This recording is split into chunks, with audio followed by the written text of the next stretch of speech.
नमस्कार फ्रेंड्स, स्वागत है आप सभी का आज के एक और क्लास में। आज की इस इम्पोर्टेंट वीडियो से माध्यम से आप लोग जानेंगे class 12th Hindi chapter number most VVI subjective कौन है जो सीधे आपके मार्क एग्जाम में पूछ सकते हैं। तो चलिए वीडियो को स्टार्ट करते हैं। देखिए जो क्लास 3 है, sorry class 12th chapter number 3 जिस जो है संपूर्ण क्रांति, उसमें से देखिए पहला जो इम्पोर्टेंट सब्जेक्टिव क्वेश्चन है, आंदोलन के नेतृत्व के संबंध में जयप्रकाश नारायण के क्या विचार थे। आंदोलन के नेतृत्व के संबंध में जयप्रकाश नारायण के क्या विचार थे।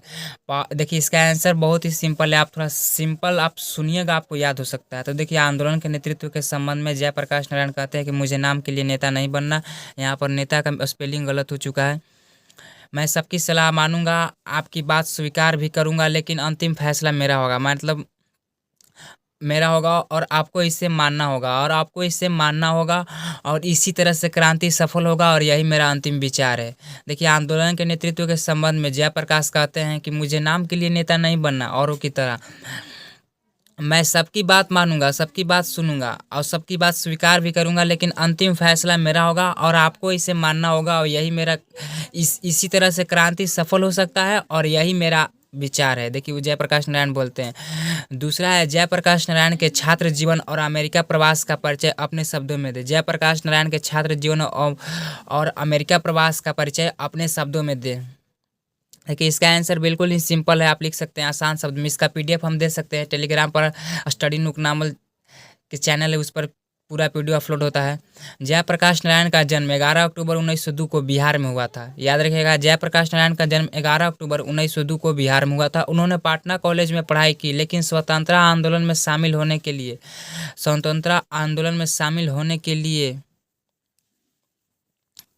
लिए उन्होंने कैलिफोर्निया विश्वविद्यालय में समाजशास्त्र का अध्ययन किया। अमेरिका में रहने अध्ययन किया किस लिए? तो स्वतंत्रता आंदोलन में शामिल होने के लिए उन्होंने कैलिफोर्निया विश्वविद्यालय में समाजशास्त्र का अध्ययन किया, जिससे उन्हें कुछ प्रेरणा मिली। अमेरिका में रहते हुए उन्होंने कई छोटे बड़े काम किए, जैसे कारखाने में काम किया, जहाँ लोग नहीं सो पाते वहाँ कष्ट किया, और इस प्रकार से उनका अध्ययन पूरा हुआ।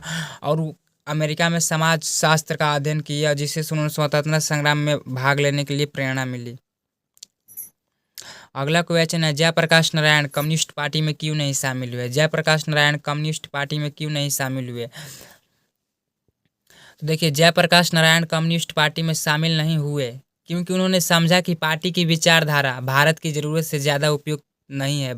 जो पार्टी की विचारधारा है वह भारत की ज़रूरत के लिए उपयुक्त नहीं है थी। वह समाजवाद के पक्षधर थे और स्वतंत्र सामाजिक न्याय के लिए अपने तरीके से संघर्ष करना चाहते थे। देखिए फिर से समझ लीजिए, कोई भी इंसान मान लीजिए किसी से नाखुश है पार्टी से, अगर उसकी विचारधाराशीलता अलग है तो कैसे शामिल होगा। उसी प्रकार से कि जयप्रकाश नारायण कम्युनिस्ट पार्टी में शामिल नहीं हुए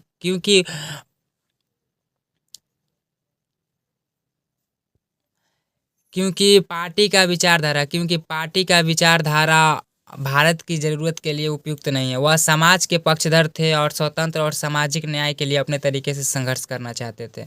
अगला जो है भ्रष्टाचार की जड़ क्या है। भ्रष्टाचार की जड़ क्या है और इसे दूर करने के सुझाव दे। देखिए भ्रष्टाचार की जड़ नैतिकता की कमी, शक्तियों का दुरुपयोग और पारदर्शिता की कमी है। इसे दूर करने के लिए निम्न सुझाव है। फिर से समझ लीजिए, भ्रष्टाचार की जड़ है जो नैतिकता की कमी, शक्तियों का दुरुपयोग और पारदर्शिता की कमी में होती है। इसे दूर करने के लिए सुझाव है निम्न। शिक्षा नैतिकता को शिक्षा दे, यानी जो नहीं पढ़ता है उसे शिक्षा दी जाए।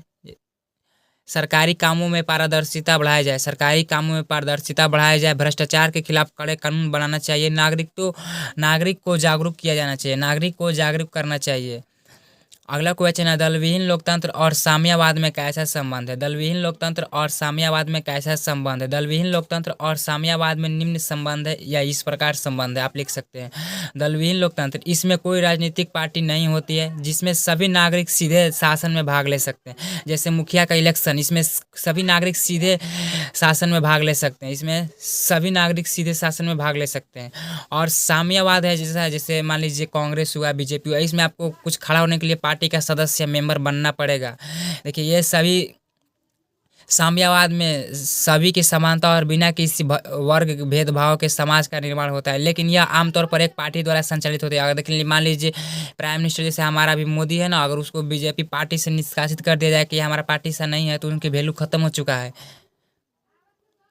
अगला जो है क्वेश्चन है, चुनाव सुधार के बारे में जयप्रकाश जी के क्या प्रमुख विचार थे? तो चुनाव सुधार के बारे में जयप्रकाश जी के प्रमुख विचार निम्न है। चुनाव पर होने वाला खर्च कम होना चाहिए, अच्छी व्यवस्था होनी चाहिए, अच्छी व्यवस्था ऐसी होनी चाहिए ताकि गरीब भी वोट कर सके, चुनाव पद्धति में परिवर्तन करना चाहिए, मतदाता चुनाव के बाद भी अपने प्रतिनिधित्व पर काबू या अंकुश रख पाए, ऐसा व्यवस्था होना चाहिए। तो यही थे जो कुछ इंपॉर्टेंट क्वेश्चन थे। पहला क्वेश्चन था आंदोलन के नेतृत्व के संबंध में जयप्रकाश नारायण के क्या विचार थे। दूसरा क्वेश्चन जयप्रकाश नारायण के छात्र जीवन और अमेरिका प्रवास का परिचय अपने शब्दों में दें। तीसरा क्वेश्चन था जयप्रकाश नारायण कम्युनिस्ट पार्टी में क्यों नहीं शामिल हुए। चौथा क्वेश्चन था भ्रष्टाचार की जड़ क्या है, इसे दूर करने के लिए सुझाव। और पांचवा क्वेश्चन था चुनाव सुधार के बारे में क्या राय था जयप्रकाश नारायण का। तो आज की इस वीडियो में इतना ही इंपॉर्टेंट क्वेश्चन बनता है चैप्टर नंबर 3 से। तो आज की इस वीडियो में बस इतना ही।